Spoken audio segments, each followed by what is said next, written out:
Hello class. सो आपकी class जो है ये मंडे से स्टार्ट होनी थी, बट मेरी तबीयत थोड़ी ख़राब थी तो मैं अभी आज से स्टार्ट कर रहा हूँ ये क्लास आपकी। एक एक पीपीटी मैंने तैयार किया आप सभी के लिए, और इसमें मैंने कुछ पिक्चर्स भी डाली हैं ताकि आपको लंबे समय तक ये जो पॉइंट्स हैं, समरी जो है इस चैप्टर की, आपको याद रहे। तो आज हम हिस्ट्री से स्टार्ट कर रहे हैं, और हिस्ट्री का भी बहुत एक अच्छा चैप्टर है, चैप्टर नंबर 2, और उसका नाम है फ्रॉम ट्रेड टू टेरिटरी। तो नाम से पता चल रहा होगा ट्रेड टू टेरिटरी, यानी कि आपका जो हिस्ट्री है, हिस्ट्री के अंदर इतिहास में जब ब्रिटिशर्स आए थे तो उन्होंने व्यापार से लेके, शुरुआत में वो व्यापार करने आए तो व्यापार से लेके उन्होंने कैसे अपना अपना जो किंगडम है वो सेटअप किया, कैसे शासन किया पूरे भारतवर्ष पे। तो चलिए अभी स्टार्ट करते हैं। शॉर्ट नोट्स इस चैप्टर के। Aurangzeb was the last powerful Mughal ruler. देखिए, औरंगजेब जो था वो लास्ट पावरफुल रूलर था मुगल का। उसके बाद क्या हुआ, जो रीजनल जो किंग्स थे, रीजनल जो लोग थे वहाँ के, तो उन्होंने क्या किया कि औरंगजेब की जो पावर थी वो एक तरीके से उन्होंने ले ली। अब उन्होंने क्या किया, उन्होंने छोटे छोटे एरिया में अपना क्या किया कि अपना जो साम्राज्य है उसको फैला लिया कि भाई ये एरिया मेरा हो गया, वो एरिया आपका हो गया। औरंगजेब जो था तब उस समय क्या था, औरंगजेब के समय पे कि औरंगजेब अकेला ही पावरफुल था, और वो क्या करता था, वो सबको एक साथ रखता था, उसके अंडर था सब कुछ। अब औरंगजेब तो है नहीं, तो उसकी जगह क्या हुआ कि आपके जो अलग अलग जो रूलर थे, जो रीजनल रूलर थे, उन्होंने क्या किया, अपना अपना किंगडम सेटअप कर लिया, इस्टेब्लिश कर लिया। ठीक है, तो यहाँ से कहानी थोड़ी स्टार्ट होती है। अब आगे चलते हैं हम थर्ड पीपीटी पे, थर्ड स्लाइड में। अब इसमें देखिए क्या लिख रखा है कि east India company comes east. देखो, ईस्ट इंडिया कंपनी जो थी वो आपकी कहाँ पे आई थी, पहले ईस्ट में आई थी, जो भारत का ईस्ट है वहाँ पे आई थी इन 1600। देखो ये बता रहा है कि 16वीं शताब्दी में royal charter granted to East India Company granting to sole right to trade with the East. देखो, अब हुआ ये कि ईस्ट इंडिया कंपनी ने यहाँ से 16वीं शताब्दी में भारत में आके भारत के अंदर एक कंपनी सेटअप की, उसका नाम था ईस्ट इंडिया कंपनी, और वहाँ पे एक ग्रांट ले ली, यानी कि एक परमिशन ले ली कि उनके पास ये राइट है, ये हक है कि वो ईस्ट के अंदर ट्रेड कर सके, व्यापार कर सके। तो जी ये उनको एक जरिया मिल गया कि वो भारत में घुस सकते हैं। आगे देखिए, East India Company bought goods. देखो ये थोड़ा सा मैंने पिक्चर ऐड की तो उसकी वजह से क्या होगा, थोड़ा सा एक दिख नहीं रहा, लेकिन मैं पूरा पढ़ देता हूँ। East India Company bought goods from India and sell them at the higher price in Europe. देखो उन्होंने क्या किया कि उन्होंने भारत से वो माल खरीदते, सामान खरीदते, मटेरियल खरीदते, सामान खरीदते, और उनको यूरोप में जाके, यानी कि यहाँ से खरीद के यूरोप में जाके एक बहुत ही हाई प्राइस पे यूरोप में उसको बेचते हैं। Cotton silk produce in India had a big market in Europe. देखो, अब जो कॉटन और सिल्क यहाँ पे पैदा होता था, यानी कि यहाँ के जो किसान कॉटन और सिल्क को प्रोड्यूस करते थे, उसका एक बड़ा मार्केट कहाँ पे था, यूरोप में था। यहाँ से वो लोग क्या करते, यहाँ से वो लोग माल खरीदते और उसको कहाँ पे बेचते, वो आपका यूरोप में बेचते, वहाँ पे एक बहुत बड़ी मार्केट थी। अब बात आती है कि सबसे ज़्यादा डिमांड किसकी थी, मेन जो कहते हैं कि क्रीम डिमांड किसकी थी, वो थी पेपर जो आपका होता है, क्लोव्स, कारामंड एंड सिनामन। इसकी डिमांड किसकी कहाँ पे थी, इसकी बहुत ज़्यादा हैवी डिमांड थी आपके यूरोप के अंदर। तो इंडिया से ये लोग ये सारा जो एक इनका जो इनको ज़रूरत का सामान था, जो इनको चाहिए, वो यहाँ से खरीदते लोअर प्राइस पे, और उनको यूरोप में जाके बहुत ही अच्छे प्राइस पे, हाई प्राइस पे क्या करते, सेल करते। ठीक है, इसमें मैंने एक चीज़ और बताने भूल गया कि भाई आपका इसमें चैप्टर के अंदर ऐसे एनसीईआरटी बुक्स के अंदर आपका दे रखा है कि वास्को डी गामा ने 14वीं सेंचुरी के अंदर भारत की खोज की सी रूट के थ्रू। और भी कुछ छोटे छोटे पॉइंट है, लेकिन मैं शॉर्ट्स में बता रहा हूँ और इम्पोर्टेंट पॉइंट्स ही आपके बता रहा हूँ इसमें। ठीक है, मैंने कुछ पिक्चर ऐड करने की कोशिश की जिससे थोड़ा बहुत आपको लंबे समय तक याद रहे। इसके अंदर देखिए आपको एक पिक्चर दिख रही होगी, इसके अंदर एक बहुत बड़ा कंपनी का स्ट्रक्चर दिख रहा होगा, लोग बाग घोड़े हाथी पे दिख रहे होंगे, आपको तांगे वगैरह पे दिख रहे होंगे। तो ये सब पिक्चर मैंने इसमें एडिट की है ताकि आपको थोड़ा याद रहे लंबे समय तक। चलिए नेक्स्ट स्लाइड पर चलते हैं। अगर आपका कोई भी डाउट हो किसी भी स्लाइड के अंदर या फिर आपका कोई पॉइंट आपको समझ नहीं आया हो तो आप कमेंट कर सकते हैं, या फिर आप मेरे नंबर आप सभी के पास हैं तो आप कॉल भी कर सकते हैं कहीं पे कोई भी डाउट अगर आपको आता है तो। चलिए, East India Company begins trade in Bengal. देखिए ईस्ट इंडिया कंपनी ने अब क्या किया, ईस्ट इंडिया कंपनी ने व्यापार करना शुरू कर दिया कहाँ पे, बंगाल में। देखिए अब बंगाल से क्या हुआ, शुरुआत हुई तो पहला जो इंग्लिश फैक्ट्री थी इन 1651 यानी कि 1651 में क्या हुआ, पहली जो इंग्लिश फैक्ट्री थी वो सेटअप हुई कहाँ पे, बैंक ऑफ रिवर हुगली, यानी कि जो आपकी हुगली नदी जो है उसके किनारों पे उसके जो तट है उसके ऊपर क्या हुआ, पहली इंग्लिश फैक्ट्री सेटअप हुई। Aurangzeb issued a farman granting the company to right to trade duty free. अब औरंगजेब ने क्या किया है कि भैया आपको मैं ग्रांट देता हूँ, आपकी कंपनी को ये राइट देता हूँ कि आप ट्रेड ड्यूटी फ्री। देखिए आज दिन भी हमारे पास बहुत सारे ऐसे टैक्स होते हैं या फिर आपके ट्रेड बैरियर्स होते हैं, लाइक अगर आप इंपोर्ट करते हो तो आपका कस्टम वगैरह भी लगता है, इंपोर्ट एक्सपोर्ट पे कस्टम जीएसटी लगता है आपका। तो ऐसे ही क्या था पहले कि आपको पहले भी आपको टैक्स देना पड़ता था, एक ड्यूटी होती थी आपके तट की या कोस्ट की, तो उसमें क्या करना पड़ता। औरंगजेब ने कहा कि भैया आप क्या कर सकते हो, आपको राइट है ये कि आप ट्रेड फ्री, मतलब आपका जो ड्यूटी फ्री यानी कोई भी आपके से चार्ज, एक सिंगल रुपीज़ चार्ज नहीं किया जाएगा, आप आसानी से आके फ्री में ट्रेड कीजिए, फ्री में व्यापार कीजिए। The company try to press for more concessions and manipulate existing. अब देखो एग्जिस्टिंग ट्रेडर्स आएगा इसमें पीछे, तो इसमें क्या किया कंपनी ने किया कि भैया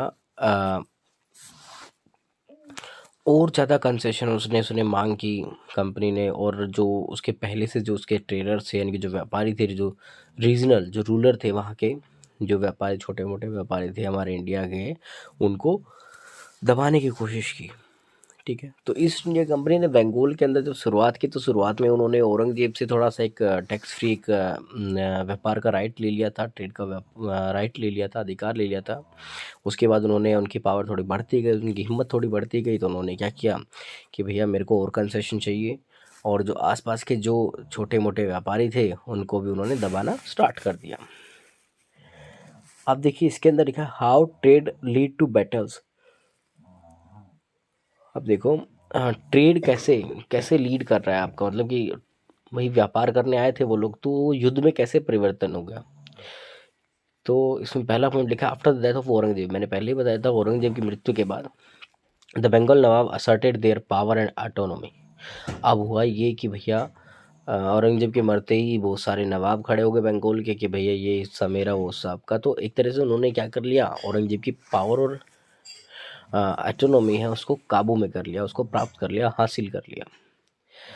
उसके बाद उन्होंने क्या किया, the nawab of Bengal refuse to grant the company concession. अब उन्होंने क्या किया कि भैया देखो तुम्हें कोई कंसेशन दी नहीं जाएगी, जो औरंगजेब ने दिया था वो औरंगजेब नहीं है, ना वो औरंगजेब है, ना आपको कोई ग्रांट मिलेगी। ठीक है, तो अब देखिए अब यहाँ पे कन्फ्लिक्ट हो गया, यहाँ पे क्या हुआ कि एक अपोजिट डायरेक्शन में, अभी तक तो क्या था ये औरंगजेब भी चल रहे थे और साथ साथ उनके कंपनी भी चल रही थी। औरंगजेब ने उनको कह दिया कि भैया तुम ट्रेड ड्यूटी फ्री आप क्या करो, आपका जो व्यापार है उसको ड्यूटी फ्री करो, बिना टैक्स के आप क्या बिना करके क्या करो आप व्यापार कर सकते हो। अब जो नए नए जो नवाब थे आपके बंगाल के औरंगजेब के बाद, तो उन्होंने मना कर दिया कि देखो हम आपकी कंपनी को कोई भी ग्रांट या कोई कंसेशन वगैरह कोई छूट वगैरह हम नहीं देना चाहते और आपको ये नहीं मिलेगी। ठीक है, अब आगे चलते हैं कौन कौन से अभी हम देखिए आगे की कौन कौन से आपके युद्ध हुए हैं, कौन कौन से आपके बैटल हुए हैं। तो पहला जो बैटल था वो था आपका द बैटल ऑफ प्लासी।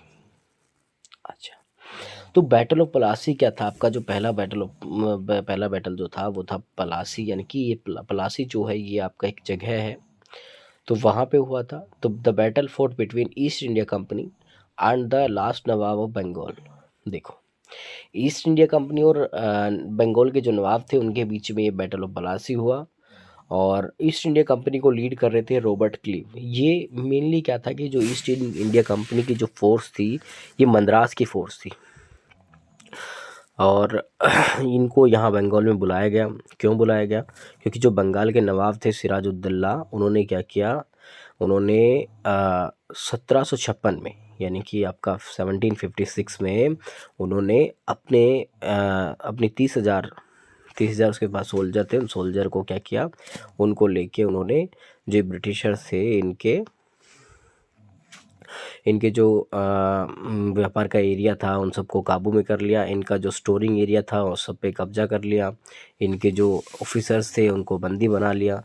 तो हुआ ये कि जब ईस्ट इंडिया कंपनी ने किला बना रखा था, तो वहाँ पे सिराजुद्दौला जब गए तो ब्रिटिशर्स ने क्या किया, ईस्ट इंडिया कंपनी ने क्या किया कि उन्होंने मद्रास से अपने सैनिकों को बुलाया। और उन सैनिकों को कौन लीड कर रहा था? रॉबर्ट क्लीव लीड कर रहा था। और इधर से कौन था? सिराजुद्दौला था। देखो सिराजुद्दौला हारता नहीं, और क्योंकि सिराजुद्दौला की ऐसा नहीं था कि फोर्स कमज़ोर थी, जो उसकी आर्मी थी, उसका जो सोल्जर्स थे, उसके सैनिक जो थे वो कमज़ोर नहीं थे। हुआ ये कि मीर जफ़र नाम का एक उनका क्या था, मीर जफ़र नाम का एक उनका सेनापति था। उसने क्या किया कि उसने वो मिल गया ईस्ट इंडिया कंपनी के साथ, वो ब्रिटिशर्स के साथ मिल गया। अब ब्रिटिशर ने कहा कि भैया तुम मेरे साथ मिल जाओ, मैं तुम्हें नवाब बना दूंगा बंगाल का। तो सिराजुद्दौला से उन्होंने क्या किया, गद्दारी की। वो उसके अंडर जितने भी सैनिक आते थे उनको युद्ध में लेके ही नहीं गया। तो सिराजुद्दौला वहाँ पे कमज़ोर पड़ गए। तो कमज़ोर पड़ने के साथ ही सिराजुद्दौला वहाँ से युद्ध हार गए। बाकी हम आगे बढ़ेंगे अभी। बाद में मीर जफ़र को ब्रिटिशर ने क्या किया, ब्रिटिशर्स ने मीर जफ़र को बनाया था नवाब बंगाल, लेकिन ज़्यादा समय के लिए नहीं, थोड़े समय बाद ही मीर जफ़र को भी मार दिया गया। अब देखिए बैटल ऑफ पलासी कैसे कब स्टार्ट हुआ था। तो बैटल ऑफ पलासी आपका 23 जून 1757 यानी कि 1757 23 जून को 1757 को आपको क्या हुआ था, बैटल ऑफ पलासी हुआ था। Fought and the was the first major victory of English in India. देखिए ये सबसे बड़ी जीत, पहली सबसे बड़ी जीत मानी जाती है किसकी, इंग्लिश जो थे उनकी इंडिया के अंदर। Alivardi Khan died in 1566 Sirajuddaula became the nawab. देखो अलीवर्दी जो था आपका वो मर जाता है कब, 1756 में, और सिराजुद्दौला बन जाता है नवाब वहाँ का। तो सिराजुद्दौला जैसे ही नवाब बनता है वो कहता है कि देखो अगर आपको यहाँ पे कंपनी इस्टेब्लिश करनी है तो आप यहाँ पे क्या करो, यहाँ पे ज़्यादा रोक टोक मत करो, आपको यहाँ पे व्यापार करना है, व्यापार कीजिए और निकलिए यहाँ से। लेकिन जो ईस्ट इंडिया कंपनी थी वो वहाँ पे किला बनाना चाहती थी। उन्होंने जो बंगाल था उसके 3 गांवों पे भी कब्जा कर लिया था। वहाँ का सारा क्या था, शासन उनके अंडर आ गया था। एक था कैलीकटा जो आज कोलकाता है, उसको भी काबू में कर लिया था, उसको भी अपने अंडर ले लिया था। तो सिराजुद्दौला कहता है कि देखो जी ऐसा नहीं चलेगा, आपको हमारी बातें, हमारी शर्तें माननी पड़ेंगी, आपकी शर्तें नहीं चलेंगी। तो आपका जब 1757 में 1757 Robert Clive led the company's army against Sirajuddaulah at Plassey. तो प्लासी एक जगह है आपकी, वहाँ पे क्या हुआ, वहाँ पे रॉबर्ट क्लीव जो आपकी कंपनी की जो आर्मी थी, यानी कि जो इंग्लिश की जो आर्मी थी उसको लीड कर रहा था, और सिराजुद्दौला के साथ उन्होंने क्या किया, लड़ाई की। The main reason for the defeat of the Nawab was the force led by the Mir Jafar, one of Sirajuddaulah commander, never fought the battle. अब देखो ये मैंने बात पहले बताई थी आपको, जो नवाब था तो सिराजुद्दौला, उसका ये था कि उसका जो हारने का एक मुख्य कारण क्या था कि जो मीर जफ़र की जो सेना थी, वो सिराजुद्दौला कमांडर था मीर जफ़र, उसने युद्ध लड़ाई नहीं। Mir Jafar was promised by the Clive to made nawab after crushing Sirajuddaulah. तो क्लीव ने कहा कि देखो भाई अगर हम एक बार नवाब को हरा देते हैं, सिराजुद्दौला को, फिर आपको नवाब बना दिया जाएगा। बंदा लालच में आ गया और उसने क्या किया, उसने लड़ाई की नहीं। अब उसके बाद देखिए बैटल ऑफ पलासी के बाद आपका आता है बैटल ऑफ बक्सर। तो बैटल ऑफ पलासी की कहानी आपको पता चल गई। अब हम बात करते हैं बैटल ऑफ बक्सर की। After the defeat at Plassey, Sirajuddaula was assent and the Mir Jafar was made nawab. तो भैया अब सिराजुद्दौला क्या था, सिराजुद्दौला तो मारा गया और मीर जफ़र को वहाँ नवाब बना दिया गया। Mir Zafar was a just a puppet in the hand of britisher. अब भाई पपेट का मतलब यहाँ पे आप समझिए हो कठपुतली। तो मीर जफ़र क्या था, एक सिर्फ कठपुतली थी, किसके लिए, ब्रिटिशर्स के लिए। क्योंकि ब्रिटिशर्स जो थे वो जो चाहते थे वो वहाँ पे अप्लाई होता था। मीर जफ़र सिर्फ उनके लिए एक मोहरा था। मोहरा मतलब आपका एक कठपुतली थी। In 1764 the battle of Buxar fought between British and the Mir Qasim. आप देखिए मीर कासिम जो थे उनके बीच में और आपका जो ब्रिटिशर्स थे उनके बीच में बैटल ऑफ बक्सर हुआ। और वो कब हुआ था? 1764 1764 के अंदर। आपका 1765 मीर जफ़र डाइड। अब देखिए 1765 के अंदर मीर जफ़र डाइड मर जाता है। मैंने पहले ही बताया था कि थोड़े समय के लिए मीर जफ़र को वहाँ पे नवाब रखा जाता है। 1757 से लेके 1765 तक ओनली आपका 8 ईयर आपका क्या होता है, ये मीर जफ़र आपका नवाब रहता है। In 1765 the Mughal empire appointed the company as a diwan of the provinces of Bengal. अब मुगल एम्पायर जो था मतलब 1765 के अंदर मुगल एम्पायर जो था वो अपॉइंट करता है कंपनी को, क्या कि वहाँ के जितने भी बंगाल के जितने भी आपके क्या राइट्स हैं या फिर ये जो आपके मतलब एक तरीके से उनको वहाँ पे एक राजा की तरह ट्रीट किया जाता है कि भैया आप जो है वो राजा तो हम क्या रहेंगे, राजा तो हम रहेंगे लेकिन आपको क्या करना पड़ेगा, आप यहाँ की देख रेख करोगे। सॉरी फ़ोन आ गया था अभी। अब इसके बाद देखिए नेक्स्ट आपका क्या आता है, कंपनी ऑफिशियल बिकेम नवाब्स। अब देखिए नवाब्स कुछ नहीं है, नवाब्स आपका क्या है कि जो आपके इंग्लिश थे, जो आपके ब्रिटिशर्स थे वो नवाब नहीं बोल पाते थे इसलिए वो नवाब्स बोलते थे। वो क्यों बोलते थे ऐसा? क्योंकि उनकी जो टंग है वो शायद काम नहीं करती है नवाब वर्ड पे। अब इसमें लिखा है in 1764 Robert Clive was appointed governor of Bengal. अब भाई रॉबर्ट क्लीव कौन था? रॉबर्ट क्लीव वो था बंदा था जिसने बैटल ऑफ पलासी जीता था ब्रिटिशर्स के लिए। और ब्रिटिशर ने क्या किया 1764 के अंदर 1764 के अंदर उन्होंने गवर्नर अपॉइंट कर दिया। किसको? रॉबर्ट क्लीव को गवर्नर अपॉइंट कर दिया। अब देखिए नवाब इसमें बता रखा है, नवाब कुछ नहीं, नवाब कुछ नहीं है, इसमें analysed version of the Indian word nawab. नवाब सिर्फ उसका एक इंग्लिश जो इंग्लिश लोग हैं वो बोलते हैं नवाब्स, और कुछ नहीं है। नेक्स्ट वर्ड आपका पीडीएफ जो है सॉरी नेक्स्ट जो आपकी स्लाइड है वो है कंपनी रूल एक्सपेंड। मतलब जो कंपनी के जो रूल्स थे यानी कंपनी की जो पॉलिसीज़ थी वो बढ़ती गई, दिनों दिन वो थोड़ा सा फैलाव एक डालते रहे। The process of annexation of Indian states by the East India Company from 1757 to 1857 brought forth some key aspect like the company rarely launched directly military attack or known as unknown territory। अब देखिए क्या हुआ भाई, जितने भी India के states से east India company 1757 से लेकर 1857 तक बहुत सारे ऐसे की एस्पेक्ट्स डाले, यानी कि बहुत सारे एक ऐसे रोल प्ले किए जिससे क्या हुआ कि उनको मुनाफा हुआ, फ़ायदा हुआ। वो कैसे? वो कहते थे वो डायरेक्ट मिलिट्री अटैक नहीं करते थे, वो करते थे कि जैसे मान लीजिए मैं आपके साथ हूँ और आपकी लड़ाई मैं किसी और से करा दूँ तो मेरा नाम ना आके मैं अपनी सेना जो है वो तुम्हें दे दूँ। ऐसे करके उन्होंने क्या किया कि उन्होंने धीरे धीरे इंडिया के जितने भी स्टेट्स थे उन पे काबू करना शुरू कर दिया। After battle of Buxar, Buxar की जो लड़ाई थी उसके बाद क्या हुआ, बक्सर का जो युद्ध था, the company appointed residence in Indian state. अब कंपनी ने क्या किया कि भैया जितने भी आपके क्या हैं रेजिडेंस हैं आपके इंडिया के अंदर, सॉरी आपके इंडिया के अंदर जितने भी स्टेट्स हैं उनमें आपको हमारे रेजिडेंस रखने पड़ेंगे, जिससे क्या हो वो आपकी खबर दे सके। The company force the states into subsidy alliance. अब सब्सिडी अलायंस क्या होता है? सब्सिडी अलायंस का मतलब ये है कि जो उनके कार्यवाही जो होती है, कार्य जो होते हैं उनके इम्पोर्टेंट, उन सब की देख रेख करे जो ब्रिटिशर्स के जो लोग हैं जो रेजिडेंट्स हैं, ताकि उनको पूरे देश की रिपोर्ट मिल सके कि भाई कहाँ पे क्या हो रहा है, किस स्टेट के अंदर क्या चल रहा है क्या नहीं चल रहा है। तो ब्रिटिशर्स ने क्या किया, वो सब अपॉइंट किए वहाँ पे। The nawab of Awadh and the Nizam of Hyderabad were force to cede territories and accept the subsidy land. अब भैया कुछ तो ऐसे भी लोग थे जिन्होंने क्या किया, एक्सेप्ट नहीं किया कि भैया हम आपका नहीं, ये एक्सेप्ट नहीं करेंगे प्रपोजल कि हम आपके बंदे को अपने स्टेट में रखें। तो ऐसा ही कौन कौन था आपका, अवध के जो नवाब थे वो, और निज़ाम ऑफ हैदराबाद, तो इन दोनों ने क्या किया, एक्सेप्ट नहीं किया। ठीक है। अब अगला जो टॉपिक आपका है वो है Tipu Sultan, the tiger of Mysore. देखो टीपू सुल्तान को क्या बोला जाता था कि वो टाइगर है कहाँ का, मैसूर का। अब टीपू सुल्तान किसका बेटा था, टीपू सुल्तान वो जो son of Hyder Ali, ruler of Mysore, Mysore के जो राजा थे उनका बेटा था टीपू सुल्तान। उनका नाम क्या था, हैदर अली नाम था।